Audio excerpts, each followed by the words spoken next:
BJP राज में ब्राह्मण एक बार फिर निशाने पर। अब विनय शंकर तिवारी के खिलाफ जांच बढ़ी तो फिर सियासी तपिश भी बढ़ी। क्या वाकई ब्राह्मण नेता मौजूदा सरकार को खटक रहे हैं? ईडी के एक्शन के बाद योगी सरकार पर पोस्टर वार तेज। मठाधीश के नाम से साधा निशाना और सत्ता बदलने का कर दिया ऐलान। पोस्टर पर विनय शंकर के साथ दिखे अखिलेश यादव। सियासी जानकार बोले सरकार ने मुसीबत मोल ले ली। पूर्वांचल में विनय शंकर तिवारी और उनके पिता के नाम की दिखती है धमक। एक वक्त पर तिवारी के पिता की बोलती थी तूती। अब विनय शंकर का है खूब सियासत में दखल, लेकिन इस एक्शन ने सवालों के साथ सियासत में पैदा कर दी हलचल।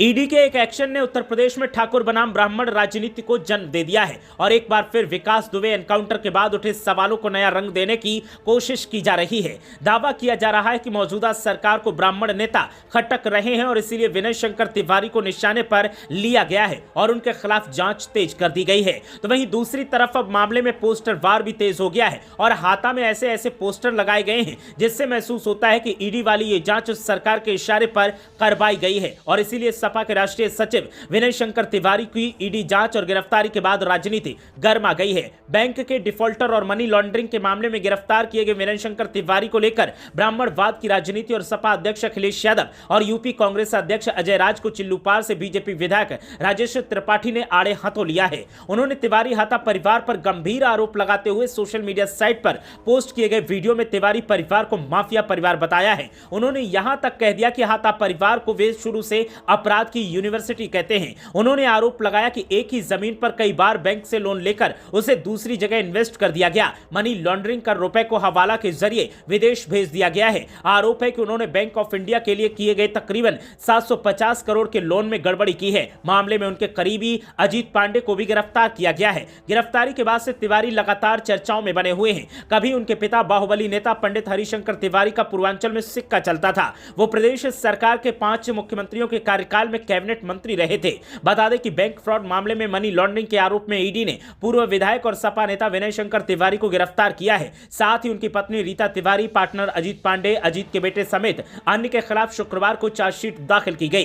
चार्जशीट दाखिल करने के बाद विनय शंकर तिवारी की मुश्किलें और बढ़ना तय मानी जा रही हैं। शुक्रवार को ईडी ने विनय शंकर तिवारी की कस्टडी रिमांड खत्म होने पर उन्हें जेल भेज दिया। अंदेशा है कि उनकी पत्नी को भी गिरफ्तार किया जा सकता है। तो वहीं बीजेपी विधायक ने जो रवैया अख्तियार किया है उसने भी कई सवाल खड़े कर दिए। बीजेपी विधायक राजेश त्रिपाठी यहीं चुप नहीं रहे। उन्होंने कहा कि आप कहते हैं कि अपराधी, माफिया और आतंकवादी की कोई जात नहीं होती। जब उस पर एक्शन लिया जाता है तो ब्राह्मण, क्षत्रिय, वैश्य, शूद्र चिल्लाने लगते हैं। उन्होंने कहा कि पूरे खानदान हाथा परिवार का शुरू से यह तमाशा रहा है। वो तो इस परिवार को शुरू से ही अपराध की यूनिवर्सिटी कहते हैं। इन लोगों ने शुरू से ही ब्राह्मण ठाकुर की खूब नौटंकी की है। इनको राज बहादुर सिंह, गंगा सिंह, रुदल सिंह, बलराम चंद्र, हरिश्चंद्र ठाकुर चाहिए, लेकिन ये करेंगे ब्राह्मण ठाकुर। ये क्या पब्लिक को बेवकूफ समझ रहे हैं? विधायक राजेश त्रिपाठी ने कहा कि अब तक ये ब्राह्मण ठाकुर की राजनीति की रोटियों से एक दूसरे को उल्लू बनाते रहे। वो जमाना चला गया। ये 21वीं सदी का युवा है। ये 2-4 सिरफिरे लड़के आपके साथ घूम रहे हैं, उनकी भी एक दिन आंख खुलेगी। ये ब्राह्मण ठाकुर की नौटंकी बंद कीजिए। उन्होंने कांग्रेस प्रदेश अध्यक्ष अजय राय को नसीहत देते हुए कहा